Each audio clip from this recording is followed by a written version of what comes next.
Hey guys, I'm Rachel with Rachel Alvarado Nutrition, and I am a nutritionist and health coach who helps people lose weight. Now, I'm plant-based, but I help people who are plant-based and not plant-based lose weight, and I focus mainly on mindset. So if that is something you're interested in, definitely go ahead and subscribe. And today's video, I'm going to be talking about how to change the way you look at cravings. So change the way you see cravings in yourself and how you deal with them. And trust me, if you can do this, this is a game changer for weight loss. It is so effective. So I want you to think about cravings as something outside of yourself, because it is. What do you want? Typically, when I'm working with clients, we get really clear on what do you want your future self to be?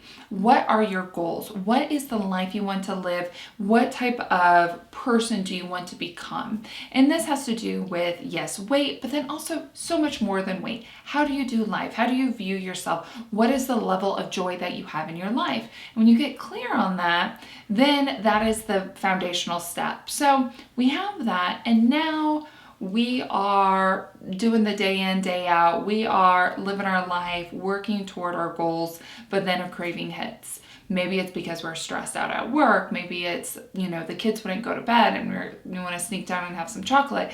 Maybe it is Friday night, and that's usually when you watch boxing and eat pizza. I don't know. But there's typically going to be some sort of trigger, and then that's going to lead you to a craving. Those cravings can really feel so powerful. So I want you to stop and first ask yourself, when you're faced with a craving, what will happen if I don't give in? What will happen if I don't have that piece of chocolate? What will happen if I don't have that pizza? Am I going to then just be consumed by this craving? Am I going to just explode? And I know sometimes it feels like it. It feels like you're never going to get through it. But here's something. Cravings only last for a couple minutes, really. The world's not going to end, even though it feels like it. So just reframing it in your mind can be really helpful. And the big thing that I like to tell people is, remember those goals that we set up, that future self that you are striving toward, wanting to become. That is what you really want. So this craving that's come up, it's not what you want. It's something outside of you. It's this trigger taking hold. It's that knee-jerk reaction that's happening. It is not what you want. What you want is to be that future self that you've already laid out. What you want is to lose weight, feel good in your body. What you want is to wake up with tons of energy and not have your knees hurt. What you want is optimum health, so that you can enjoy your best life. That is what you want. This pizza is just this distraction, and it can feel so overpowering. But remember, you're not going to end. You're not going to crumble. You are strong enough that you don't have to have that piece of pizza. You will survive this. And that craving is outside of yourself. So it's not you that wants this. This is this gremlin that wants this. You, like I said, you want to feel good in your body. You want to live your best life. You want to break free of these food addictions. And this gremlin doesn't care about you. This gremlin just wants what the gremlin wants. This gremlin just wants the pizza. This gremlin just wants the chocolate or the chips or whatever the vice is. That's what this gremlin wants. And when you feed the gremlin has more power. So every time you give in to what that gremlin wants, it's going to be harder to resist next time. That power is going to, increase. And so it's going to make it more challenging the next time you have one of these cravings, because that gremlin gained power when you fed it. But when you stop, you realize, no, this is not what I want. This is what the gremlin wants. This craving is not within me. It's outside of me, and I do not have to give it power. And so when you deny that gremlin power, you're saying yes to yourself, you're saying no to the gremlin, and that gremlin starts to lose that power. So then the next time a craving comes, you can look at that gremlin, metaphorically, and say no.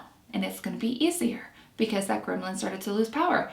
Every time you say no to the gremlin, you're saying yes to yourself, and that gremlin is losing power. And so just simply setting that craving outside of yourself can do wonders. A lot of times we get confused when we're saying no to cravings. We feel like we're saying no to ourselves, but in actuality, we're saying yes to ourselves. We're not saying, no, you can't have the chocolate.